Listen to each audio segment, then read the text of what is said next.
WB Meetup berbagi cerita dan inspirasi. Wah, sahabat WB, seneng banget ya. Sahabat WB sampai saat ini tetap setia menantikan tayangan-tayangan dari YouTube Wanita Bijak Indonesia. Dan pastinya seru-seru banget kan sahabat WB? Hari ini kita mau ngobrol seru dengan dua narasumber yang pastinya seru banget. Kita mau kenalan dengan Kak Ana. Halo Kak Ana. Kak, Hai yes, semua sahabat Wibi. pasti sahabat WB udah kenal dong. Kana adalah salah satu tim dari tim strategis wanita bijak Indonesia.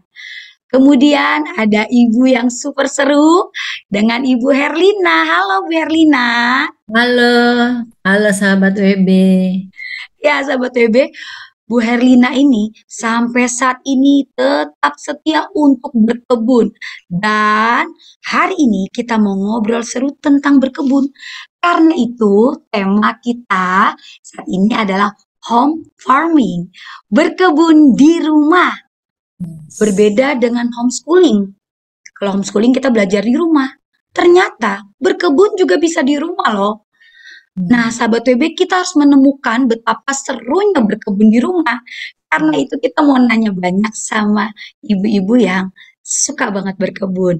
Sebelumnya, saya mau ajak sahabat WB, yuk kita sama-sama yel-yel biar semakin antusias dalam menonton tayangan ini. Wanita bijak, Wow, wow, apakah kita luar biasa? yes, Yes. Gaston, wow, wow, karena karena cewek. cewek ini Ih, mengerti. Kak Ana ini kan suka berkebun. Sejak kapan sih Kak Ana jadi suka menanam dan berkebun? Ya, mungkin tanpa saya sadari dari kecil ya, karena saya melihat yang kakung saya di Solo itu punya rumah dan kebunnya luas sekali. Semua pohon buah-buahan rasanya ada mulai dari kelapa, mangga, sirsak, nangka, jambu, serikaya, anggur. Rasanya Wow. dia tanam semua itu. Jadi saya terbiasa melihat kebun hijau Hmm. dan melihat yang kakung saya itu mengurus kebunnya di rumah. Dan ibu saya juga orang yang senang berkebun ya. Wow. Rumah kami itu selalu ada taman kecil lah ya dan selalu ada yang diurus sama ibu saya. Ya. Jadi mungkin itu membuat saya tertarik ya. Dari kecil saya udah biasa melihat itu. Jadi saya juga rasanya nggak bisa kalau nggak ada tanaman di rumah. Gitu Esther. Wah, berarti dari kecil sudah terbiasa menanam nih ya, Kak Ana ya. Kemudian, kalau Bu Herlina sendiri mulai gemar menanam itu sejak kapan, Bu? Kalau saya sendiri juga kurang tahu kapannya. Karena setelah saya di Bekasi ini, saya bisa berkebun itu karena anugerah ya, anugerah Tuhan ya. Awalnya saya juga nanam suka mati, akhirnya males gitu ya. Hmm. Tapi setelah saya sudah ada di komunitas Tuhan, yang kenal Tuhan gitu ya, yang komsel lah namanya. Nah, saya berdoa karena waktu dulu saya setiap nanam mati. Nah, terus saya berdoa, Tuhan, saya mau tangan saya pakai. Nah, terus saya mau Tuhan waktu saya berguna gitu ya. Nah, pada suatu saat saya praktekin gitu ya. Saya berdoa, Tuhan tangan saya ini Tuhan buat untuk bisa dipakai gitu ya. Tuhan berkati dong Tuhan gitu ya. Setelah itu saya coba nanam sesuatu gitu. Dulu jeruk ya, jeruk yang Hmm. saya beli jeruk berbuah dari abang-abang gitu ya. Terus asik gitu ya, asik. Terus bisa dipetik, bisa jeruk nipis. Awalnya jeruk nipis ya, Hmm. Iya. bisa berbuah. Jadi nggak pernah stop buahnya gitu. Sejak dari situ ditambahkan Tuhan lagi.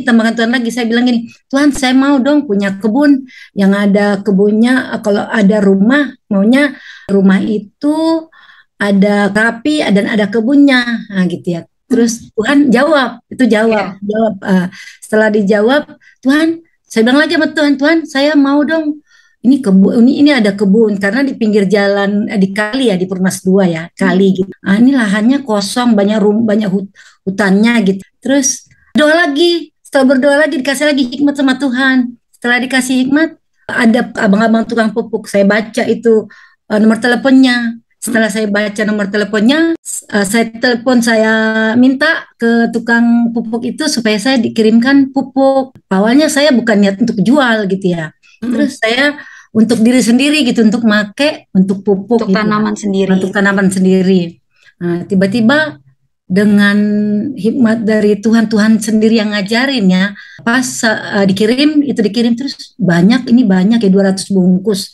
Gimana caranya ya Tuhan ya? Nah, terus tiba-tiba abang-abang lewat, terus saya bilang, Bang, mau nggak beli pupuk dari saya? Modalnya sekian. Nah, dengan cara itu tukang abang-abangnya mau. Terus dari situ lagi berlanjut. Setiap saya lihat sesuatu tanaman, saya tanam bisa tumbuh, terus berbuah. Berbuahnya itu nggak berhenti gitu ya. Nah, dari situ saya asik lagi gitu ya untuk menanam apa yang dilihat mata gitu. Nah, terus tiba-tiba saya ke pasar, saya lihat sesuatu, oh ini ada bayam, saya beli nih 1 ikat dulu. Tadinya nggak niat untuk menanam gitu. Saya makan enak. Oh ada akarnya, saya tanam, tumbuh di dalam pot itu ya, gitu. Setelah tumbuh seminggu bisa dia berkembang gitu ya. Saya petik berkembang lagi gitu. Jadi, oh berarti ini saya harus tambahin dong ini supaya bisa untuk makan sendiri gitu. Dan kangkung juga begitu, kemangi juga begitu. Saya tanam dalam pot semua, Bu. Wah, Bu Herlina ini mirip banget dengan salah satu isi dari pelayanan wanita bijak, yaitu bejana yang berkarya. Bagaimana Bu Herlina berkarya dengan talenta yang Tuhan berikan. Ini menarik banget sahabat TB. Nah, kita juga pengen tahu nih, keseruan apa sih yang Kana lakukan? Kenapa Kana kok bisa gemar bercocok tanam? Dan Kana sebelumnya pengen tahu Kana ini menanam apa saja sih di rumah? Kalau saya sih sebetulnya kurang lebih sama kayak Bu Herlina ya. Belanja misalnya sayur, kemangi di tukang sayur. Habis itu saya tancepin lagi tuh batang-batangnya. Akhirnya setelah itu saya makan kemangi dari pot rumah saya sendiri. Lalu tanaman-tanaman obat seperti kunyit, lengkuas. Bukan lengkuas, sorry, kalau lengkuas besar pohonnya. Kencur, ya, kunyit, kencur, jahe. Itu saya tanam ya. Pohon jeruk juga ya, jeruk purut itu daunnya kan bisa untuk bikin peyek, bikin sayur ya. Itu juga saya tanam daun jeruk. Jeruk ada 3 di rumah, jeruk songkit, jeruk nipis dan jeruk purut. Lalu tanam juga selada Brasil, itu juga bisa dimakan. Terus pepaya Jepang itu juga beli sama tukang sayur lalu saya tancap akhirnya hidup. Pohon daun gedi. Nah, iya, untuk Manado ya. Saya juga tanam pohon cincau 2 jenis ya. Yang daunnya lebar dan daunnya kecil. Jadi saya bikin cincau hijau sendiri. Dan juga yang saya suka adalah bukan pohon yang besar ya, tetapi bunga ya. Saya di rumah ada kemuning, ada bunga jam 9, bunga jam 4 sore, ada harum dalu, bunga sepatu lumayan banyak ya. Jenisnya lumayan banyak, ada yang putih, ada yang merah, ada yang pink, ada yang orange, yang tumpuk 2 ada, yang satu satu lantai gitu ya, bukan tumpuk gitu, yang tunggal juga ada. Dan itu semuanya membuat rasanya hidup lebih hidup gitu ya.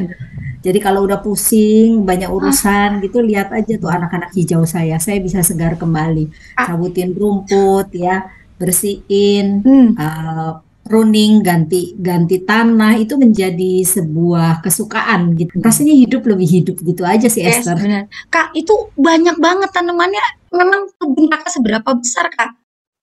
Kebunnya sih nggak gede ya, 2 kali 3 meter, sedikit sih. Lahannya kecil. Di belakang tuh ada, tadinya mau dibikin kamar, tapi waktu mau renovasi rumah diminta untuk ada ruang terbuka hijau. Jadi akhirnya itu juga menjadi sebuah taman di dalam rumah yang bersebelahan dengan asik dong ya. Jadi itu dibuat sirkulasinya langsung keluar. Nah kalau di situ memang yang di belakang itu karena tidak langsung kena matahari, kami tanamnya pohon-pohon sukulen ya.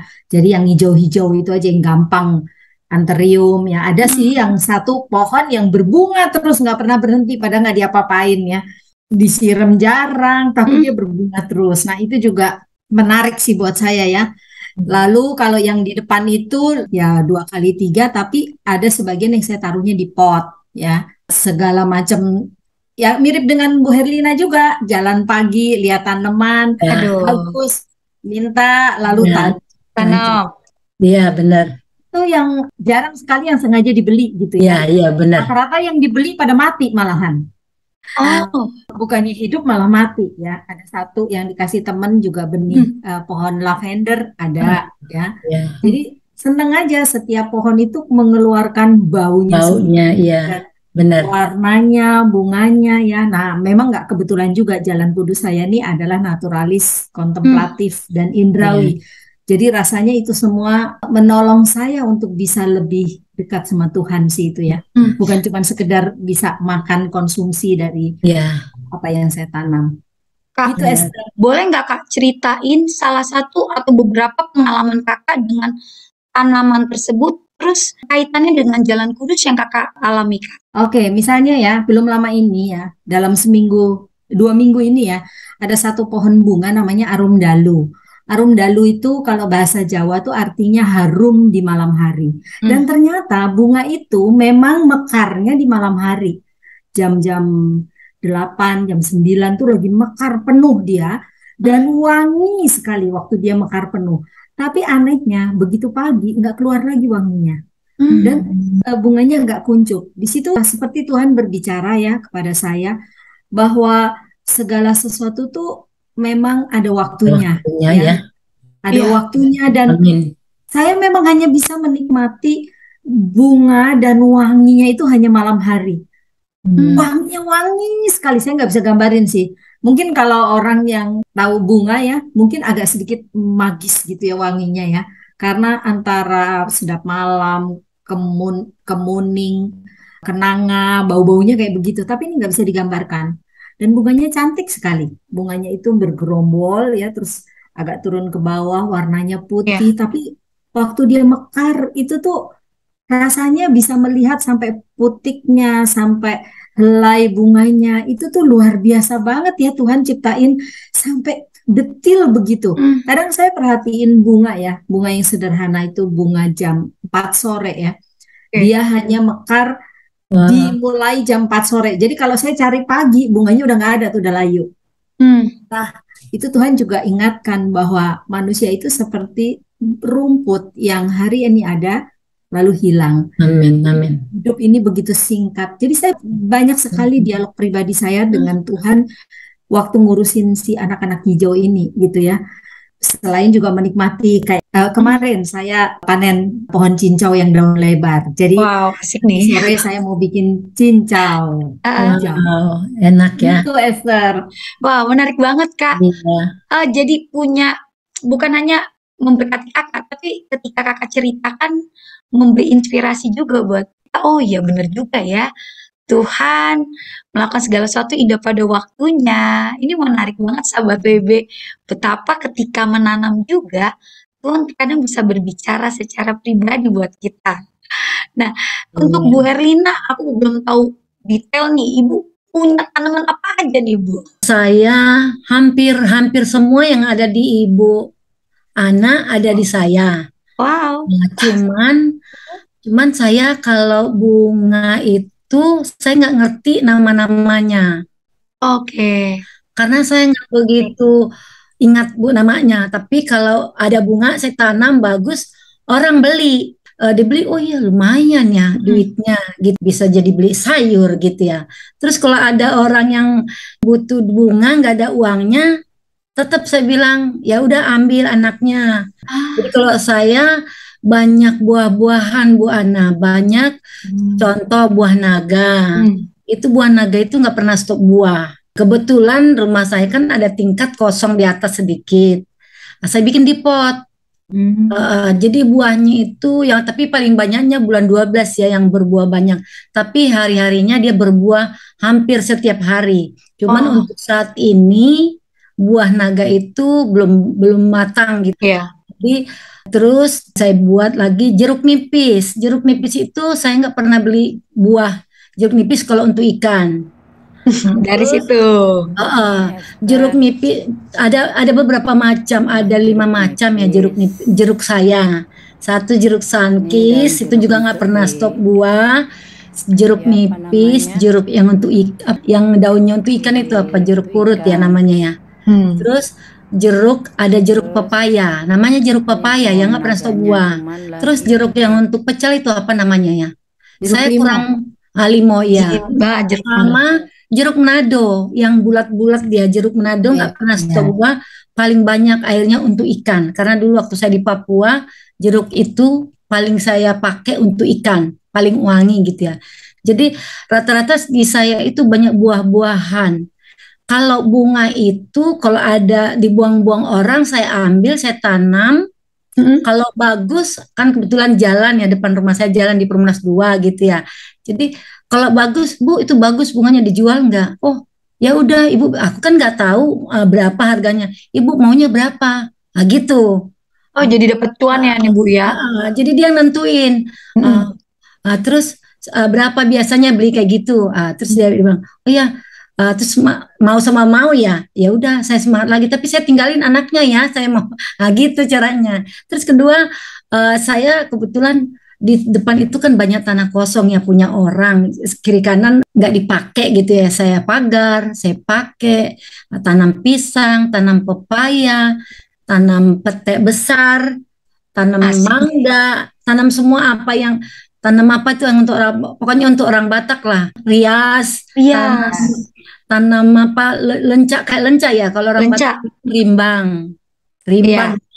Jadi itu terus bangun-bangun itu menghasilkan uang juga Bu apalagi namanya sayur bangun-bangun.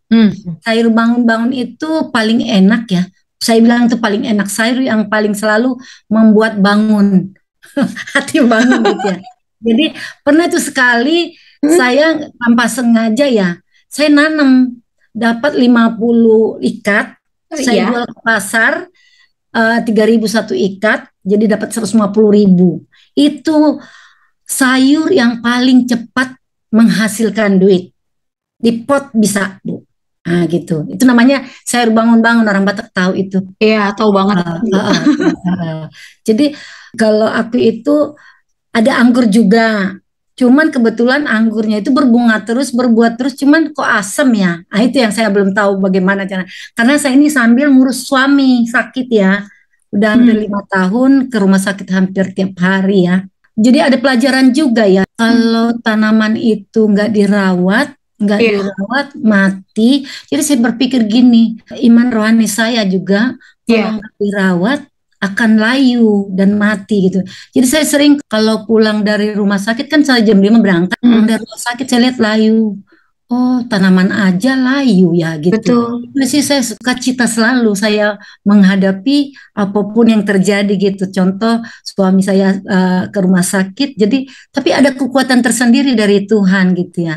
Sambil saya seperti kata Ibu Ana tadi merumput-rumput sambil saya ngobrol sama Tuhan gitu ya sambil kalau enggak dengar ulang-ulang lagi khotbah jadi tanpa terasa nggak capek dengan tangan bekerja hati bergembira karena Tuhan jadi semuanya gitu loh jadi saya pikir-pikir gini wow luar biasa ya Tuhan kasih aku kekuatan gitu ya betul terus kasih semangat terus tanamannya juga nggak pernah stop buah Bu. Pepaya itu saya nggak pernah beli pepaya. Banyak buah-buahan yang saya tanam. Ada buah serikaya berbuah, ada buah sirsak, oh enak sekali. Daun sirih, apa aja. Banyak lah Bu, banyak bunga yang lain banyak. Keren. Ya, gitu. Keren banget Bu Herlina. Dan yang menarik dari Bu Herlina juga nih, ketika menanam tahu gitu loh. Kalau tanaman ini juga perlu kita doain dan Bu Herlina lakukan itu. Saya juga dapat cerita dari Bu Iin. Aku sering dapat kiriman dari Bu Herlina entah apa sayur. Wah, bukan hanya memberkati keluarga Bu Herlina, tapi juga bisa dikasih ke orang, bisa juga dijual. Iya. Ini untung banget. Ada yang contoh kan, ada yang kurang mampu gitu ya, katanya. Anaknya ada nih kecil nggak pernah makan sayur katanya aku nggak punya uang beli sayur katanya itu ambil sayur Kalau seandainya kamu malas ambil ke sini, kamu bawa bibitnya, bawa ke rumahmu. Ini potnya, ini tanah-tanah yang di jalanan. Saya bilang, saya langsung ajarin. Saya kasih bahannya, saya kasih pot yang bekas. Nggak usah beli pot, saya bilang beli. Ada itu kaleng susu, karung kecil, karung beras, apa aja dia nggak usah beli. Apa aja lah dia yang dari Aqua, saya bilang gitu sama mereka. Saya langsung kasih tuh bayam itu paling lucunya bayam dibiarin dikasih berbunga tiba-tiba banyak bijinya. Jadi yang saya ambil pelajaran asal ada kemauan, ada kita mengandalkan Tuhan, saya lihat saya alami ya semua jadi berkat gitu. Betul. Keren banget Bu Herlina. Ya. Nah, sahabat WB, kita mau denger lagi nih keseruan. Tadi Herlina ada bilang tentang sampah-sampah makanan dijadikan pupuk. Dan Kak Ana juga punya cerita seru nih tentang biopori yang Kak Ana lakukan juga di kebunnya. Kak Ana boleh berbagi sedikit tentang biopori, Kak Ana? Ya, memang waktu rumah kami direnovasi, saya minta kepada yang bangun rumah untuk dibuatkan lubang biopori. Jadi ada 4 lubang dari pipa paralon kurang lebih 1,5 meter, 2 meter ke bawah ya, itu dilubangi samping-sampingnya. Dan saya membuang sampah sayur dan buah yang tidak terkena minyak itu ke situ ya. Dan ternyata memang setelah beberapa hari ya, itu sampah itu akan turun dengan sendirinya. Nah, lewat itu pun Tuhan berbicara ya. Jadi itu juga seperti halnya dengan hidup saya ya. Ada begitu banyak sampah yang mungkin tanpa sadar itu datang dari hati saya, pikiran saya, atau perkataan orang lain kepada saya yang hal-hal yang tidak membangun. Nah, itu kan mestinya menjadi sampah, itu juga mesti dibuang. Nah, waktu saya melihat hasilnya, yang tadi Bu Herlina juga sebut itu sebagai kompos ya, itu tuh ternyata membuat tanaman di sekeliling lubang biopori itu sangat-sangat subur gitu, hijau gitu ya, tanpa dirawat secara khusus. Nah, Tuhan memberikan satu insight di situ bahwa demikian juga dengan sampah-sampah dalam hidup saya, kalau masuk kepada tempatnya dan memang sampah organik ini akan menjadi kompos itu dengan bantuan mikroorganisme, bakteri, dan yang terlebih penting adalah sinar matahari. Nah, karena ada sinar matahari, maka itu akan berubah menjadi kompos. Demikian juga dengan sampah yang masuk, yang saya keluarkan dalam hidup saya juga, yang saya hasil dari pikiran hati saya, yang buruk-buruk kalau dibuang pada tempatnya, itu yang paling penting seperti sinar matahari itu mengubah menjadi kompos dari sampah.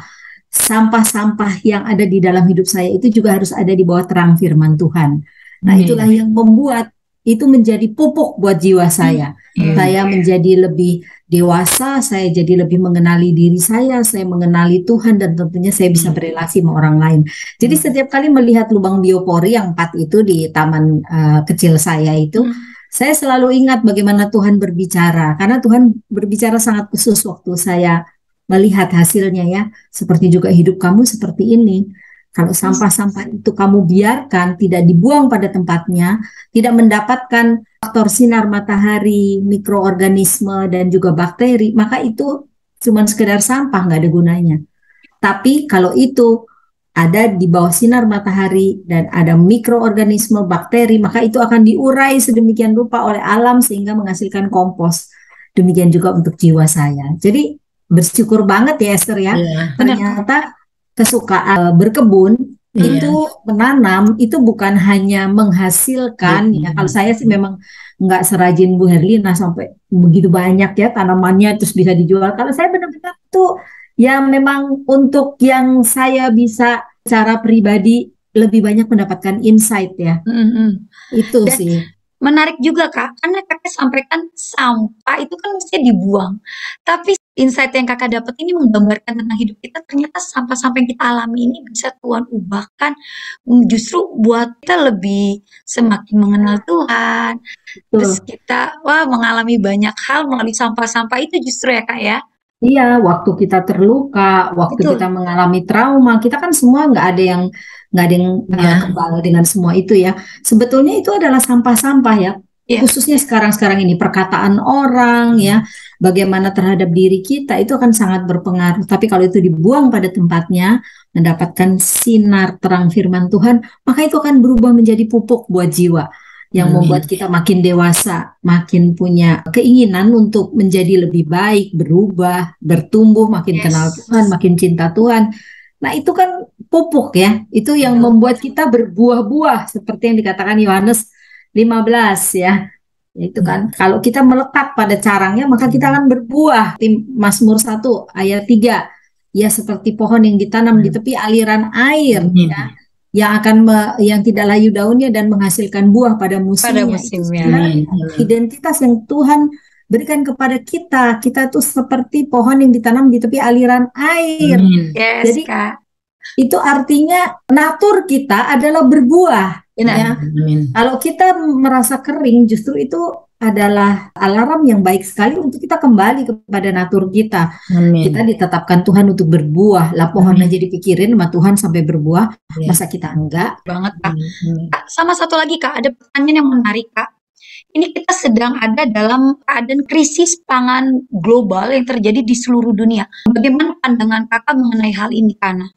Iya, waktu saya mengikuti berita ya, khususnya setelah pandemi itu kan dilanjutkan dengan perang Ukraina dan Rusia. Dan itu kelihatannya walaupun Presiden Joko Widodo pergi ke sana, kelihatannya sih masih bersih tegangnya. Saya mendengar teman-teman yang di Eropa itu sangat merasakan dampaknya ya. Nanti tahun depan mungkin akan ada beberapa pabrik roti akan tutup karena Eropa itu makanan utamanya bukan nasi seperti kita, tapi gandum ya, roti. Dan itu merupakan krisis pangan dunia. Nah itu Pak Jokowi sudah sounding itu cukup lama ya. Dan semakin ke sini semakin sesuatu hal yang serius. Ke depan memang situasi rasanya akan menjadi semakin sulit ya. Tetapi Pak Jokowi juga mendorong ya sebenarnya untuk kita bersuasembada pangan sebisanya seperti yang dilakukan Bu Herlina. Saya sendiri merasakan sekali manfaatnya ya. Ternyata nanam misalnya kencur ya atau apa tuh temu kunci ya kalau orang Jawa bilang itu ya. Itu ternyata sampai batangnya, daunnya, akarnya semua bisa dimakan gitu, dibikin sayur gitu ya. Dan pandan bisa ditanam di rumah. Lidah buaya bisa ditanam di rumah. Mudah banget. Swasembada pangan ini mesti mulai dari kita pribadi. Kita mesti tahu. Tadi dalam Alkitab di Wahyu ada dikatakan bahwa hari-hari terakhir itu akhir zaman itu akan menjadi semakin sulit yaitu. Tetapi saya sangat percaya kita sebagai anak-anak Tuhan itu diberikan Tuhan kemampuan untuk lentur dengan sebuah perubahan apapun itu selama kita melekat sama Tuhan. Nah, Jokowi juga kalau melihat YouTube-nya khususnya ya, sangat update ya, membuka lumbung-lumbung pangan nasional. Saya melihat bagaimana Pak Jokowi mengusahakan menanam sorghum. Ya, sorghum itu sebetulnya masih keluarga dari gandum ya. Tanaman itu bisa menggantikan beras kalau sampai nanti kita kena krisis pangan. Import beras dari luar pun sudah mulai dibatasi. Lumbung-lumbung pangan nasional mulai dibuka, bahkan membudidayakan mangga, nanas ya, apapun yang bisa dibudidayakan. Nah, ini sebuah filosofi yang sangat alkitabiah ya. Seperti juga yang terjadi di zaman Yusuf dulu ya. Betul, Kak. Bagaimana menghadapi kekeringan, kelaparan di Mesir itu Tuhan memberikan hikmatnya. Memang harus mulai dari kita. Jadi sebisa mungkin kita pribadi melakukan itu. Mungkin nanti saatnya akan lebih lagi memberkati orang-orang di sekeliling kita. Ya, jadi tetangga-tetangga saya juga kalau butuh daun jeruk ke rumah saya. Terus mau masak rendang ada daun kunyit. Daun kunyit ya. Lalu ya bubur hampir semuanya lah ya yang pandan ya. Jadi yang kecil-kecil memang, tapi kita kalau kita sudah membiasakan itu, maka kebergantungan kita terhadap proses atau gaya hidup konsumerisme itu juga akan semakin mengecil ya. Akan mencukupkan dengan apa yang ada pada kita. Jadi gitu Esther. Ini sangat serius memang dan kita benar. Kayak ini Bu, ya saya kan waktu lagi pandemi itu kan jahe merah mahal tuh ya. Betul. Nanam di pot itu sangat bagus ya, jadi nggak usah beli jahe merah. Jahe, betul. Jahe merah, jahe. Bahkan bawang merah sebenarnya bisa. Terus yang bawang yang dari Kalimantan juga itu boleh minta-minta.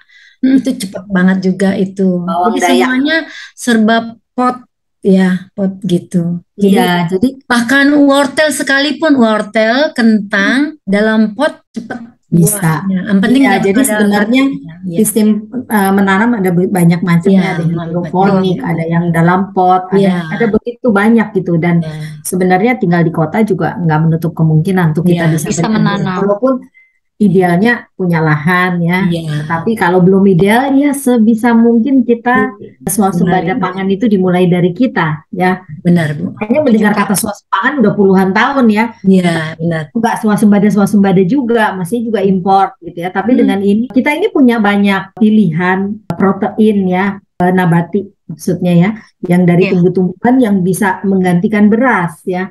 Yang kasihan tuh kayak orang-orang dia nggak makan singkong, cuma makan kentang sama gandum. Kalau kita bisa ganti singkong, ubi, jagung, segala macam bisa diolah ya. Nah, itu Esther. Jadi kaitan dengan krisis pangan dunia. Sahabat WB, ini menarik banget ya. Ternyata keadaan krisis pangan dunia ini yang sedang terjadi perlu disingkapi dengan bijaksana. Apa yang sudah dimulai oleh Bu Herlina dan Kanaho ini menjadi cerminan. Yuk kita mulai hari ini, mulai bercocok tanam, mulai berkebun. Saya melihat tanaman-tanaman yang dimulai oleh Kana dan Bu Herlina bukan tanaman yang sulit didapatkan, tapi mudah banget. Bahkan tidak perlu beli, kita cukup tanaman yang sayur yang kita makan, batangnya kita tanam, ada akarnya, ini bisa ditanam. Sangat mudah. Karena itu sahabat WB, yuk mulai hari ini kita mulai bertanam, berkebun. Nggak perlu lahan yang luas. Tadi Bu Ana sampaikan tempatnya tidak begitu besar untuk berkebun.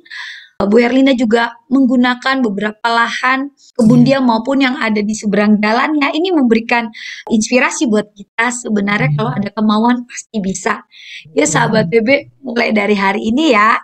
Nah sahabat WB, kita juga memulai dengan memakan buah. Pengen gak sih suatu saat makan buah dari hasil panen kebun sendiri? Iya. Pastinya pengen ya. Nah, Bu Herlina kayaknya kebun sendiri nih. Bu Herlina bawa buah apa Bu Herlina?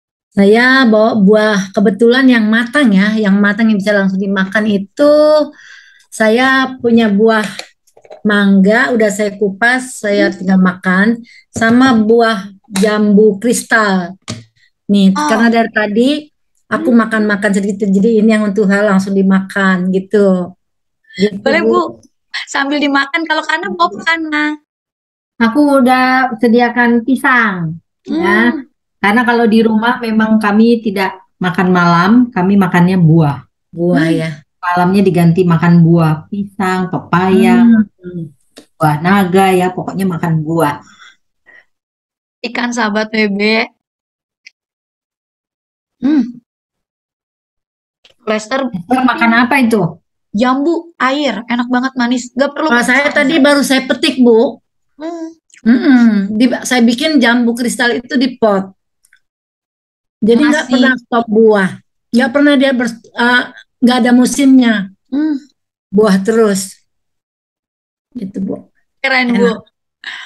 Yuk sahabat WB, mulai saat ini kita mulai swasembada, kita mulai berkebun dari rumah, dan jadilah berkat ketika hasil kebun kita panen, kita bisa memberkati keluarga kita, juga bisa memberkati orang sekitar kita. Sampai sini dulu sahabat WB tayangan WB Meetup. WB Meetup berbagi cerita dan inspirasi. Wanita bijak. Wow. Apakah kita luar biasa? Yes. Gaston. Wow. Karena cewek. Ini mengerti. Terima kasih banget ya Kana dan Bu Herlina sudah berbagi sharing bersama kita semua. Sampai jumpa di tayangan berikutnya. Bye.